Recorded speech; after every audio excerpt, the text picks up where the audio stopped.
Eh bien salut les gars, comment allez-vous? Aujourd'hui on se retrouve donc pour une petite vidéo et aujourd'hui on va parler tout simplement de ce match Paris-Osaka. Un match un petit peu compliqué. Alors moi je suis nantais donc je regarde Nantes, mais là ça m'intéressait quand même d'aller voir Paris sur Bein parce que tout simplement j'ai envie de voir ce qui va se passer pour l'année prochaine et à mon avis ça va être ultra intéressant cette Ligue 1 l'année prochaine parce que Paris est bloqué avec l'affaire Mbappé. Je vais pas en parler. Il y a eu 50 000 youtubeurs qui en ont parlé, des fois mieux que moi, donc pas en parler 50 ans. Mais waouh, Paris est dans une galère, les gars. Mais c'est incroyable, incroyable. Quand on voit ce match, on se dit, il n'y a aucune intensité. Il n'y a aucun fait de jeu auquel on peut être réellement content de l'apport, qu'il soit offensif ou défensif, des joueurs qui sont en attaque comme Asensio, Lemina qui par contre est très intéressant sur le flanc de l'attaque, mais par contre en finition c'est le Vinicius d'il y a 2-3 ans, hein. C'est le Vinicius, ouais ok ça percute, mais par contre ça finit jamais. Ce qui est dommage. Alors il a le temps, il est jeune, il a 18 piges, voilà 18-19 piges, il a le temps de s'améliorer. Mais clairement, pour un projet comme celui de Paris, qui est d'aller gagner une Ligue des Champions, eh ben c'est pas gagné les gars, c'est pas gagné.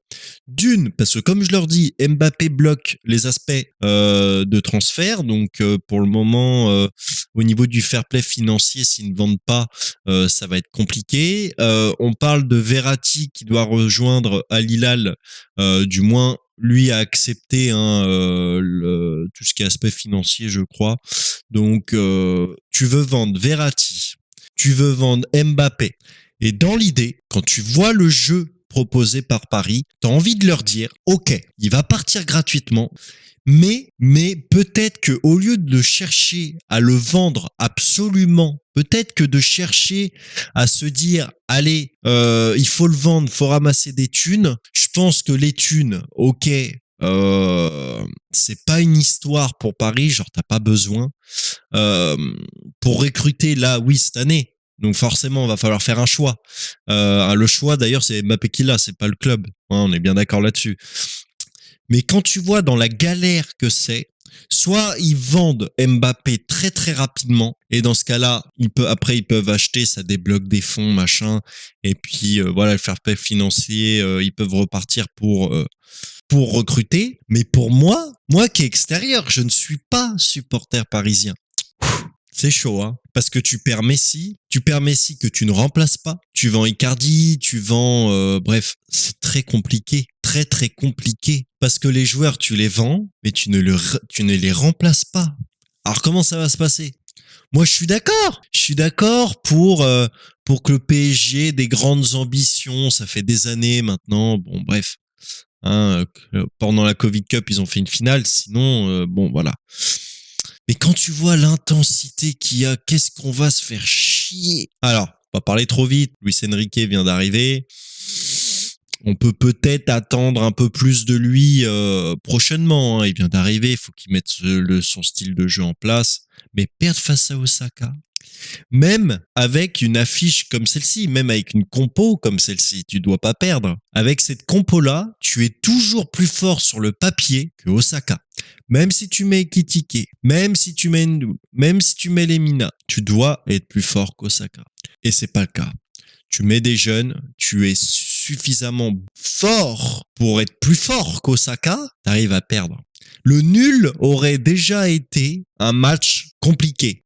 Tu fais 2 nuls de suite, tu gagnes pas. La confiance des joueurs, et non, il y a pas de monde dans lequel tu te dis, parce qu'avec la perte des gros joueurs, tu vends Mbappé, je pense à ça. Tu vends Mbappé, tu vends Messi, mais t'attires beaucoup moins de monde. Là, j'ai l'impression que dans les mercatos qui vont suivre, tu vas attirer beaucoup moins de monde. Pourquoi tu vas attirer beaucoup moins de gros joueurs? Parce que tous les joueurs regardent le foot aussi et s'aperçoivent que Paris ont eu des équipes, sincèrement, dans le passé, ils ont eu des équipes où tu regardais le papier, tu disais ah ouais. Et là, à ce moment-là, tu pouvais ramener des joueurs. Sauf que là, tu vends Messi, tu vends Mbappé. Dans le passé, t'as rien gagné. T'as pas gagné de Ligue des Champions. T'as pas été tous les ans en quart, demi, finale. T'as pas, t'as pas été constant dans tes résultats en Ligue des Champions.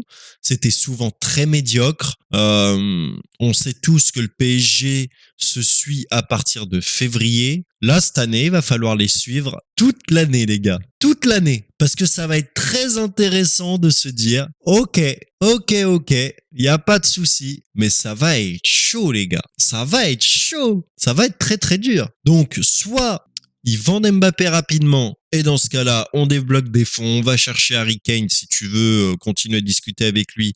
Tu vas chercher au moins 2 attaquants titulaires, parce que Asensio, ça sera pas assez bon. Hein. On sait tout de suite que quand tu achètes 1 ou 2 joueurs au Real, ça sera toujours des joueurs qui auront fait une carrière ou qui auront été meilleurs au Real. Si le Real vend des joueurs qui paraissaient titulaires avant, c'est tout simplement parce que Vinicius Rodrigo, ça a pris un cap, et tout simplement parce que Asensio, qu'est-ce que c'est chiant à regarder jouer. Le mec était très très fort il y a quelques années, mais maintenant c'est horrible. Alors oui, tout le monde le connaît, Asensio, mais waouh, qu'est-ce que c'est chiant à regarder. Oh. Ah mais c'est un truc de ouf, les gars. Donc 2 attaquants minimum titulaires, 2 milieux de classe mondiale qu'il faut recruter, de classe mondiale. Parce que Vitinha, ça fait déjà quelques temps, le mec ne fait plus de grosses performances, tu vois. Et ça devient compliqué. Donc 2 milieux de classe mondiale. Ugarte, pour le moment, je ne dirais rien parce que c'était son premier match, il me semble, où il était rentré face à Al Nassr, je sais plus. Mais dans l'idée, Ugarte, j'ai un peu peur aussi. Alors, il va falloir lui laisser le temps. Hein. Voilà, à Paris, on a l'habitude de se jeter constamment sur les joueurs qui viennent d'arriver parce qu'ils commencent mal ou tout. Bon, voilà, Vitinha, ça a bien commencé l'année dernière, mais malheureusement, depuis quelque temps, c'est compliqué. Hein. C'est vraiment compliqué. Enfin, ça fait combien de temps? Un an et demi qu'il est là, Vitinha. Ouais, c'est compliqué. C'est très très compliqué. Donc là, va falloir faire quelque chose d'autre pour arriver à son terme. Et sinon, je ne vois pas Paris aller loin en Ligue des Champions cette année. C'est mort. À moins que le mois d'août soit rempli de mercato et qu'on voit Paris dérouler. Mais du moins, si ça reste comme ça, je sais même pas s'ils seront champions de Ligue 1. Je sais vraiment pas s'ils seront champions de Ligue 1, les gars. Donc là, va falloir qu'ils se mettent sérieusement au travail. Hein. Tout le monde voit le travail de Luis Campos.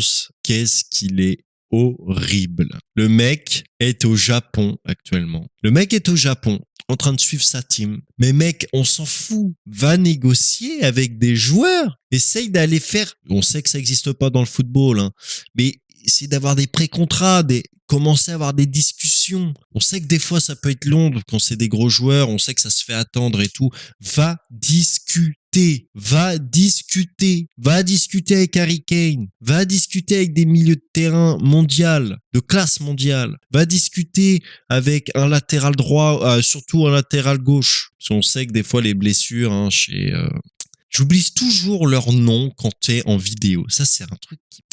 Bernat se blesse quand même assez souvent. Nuno Mendes a fait... voilà, on sait jamais... Moi, je pense que déjà, tu vires Kurzawa. Kurzawa n'a rien à foutre au PSG, même s'il a fait un match qui était pas trop mal, soit disant. Donc voilà, les gars, moi, je voulais faire une petite vidéo. Alors même que je ne suis pas supporter du PSG, laissez-moi juste rire. En fait, tu vois, laissez-moi juste rire sur le développement. Clairement, l'OM, Monaco, Lens, là, a clairement quelque chose à faire l'année prochaine pour aller gagner cette Ligue 1. Clairement, mais clairement, les gars, vous avez quelque chose à faire l'année prochaine si Paris reste comme ça pour aller gagner une Ligue 1. Ça va, remarque, rééquilibrer les débats. Hein. Ce sera plus Paris dès le début de saison qui seront champions. Hein. Mais là, ça va être compliqué. Ça va être très très compliqué. Donc bon, bah les gars, On verra ça. Moi, je vous dis ciao, bye bye. Peace.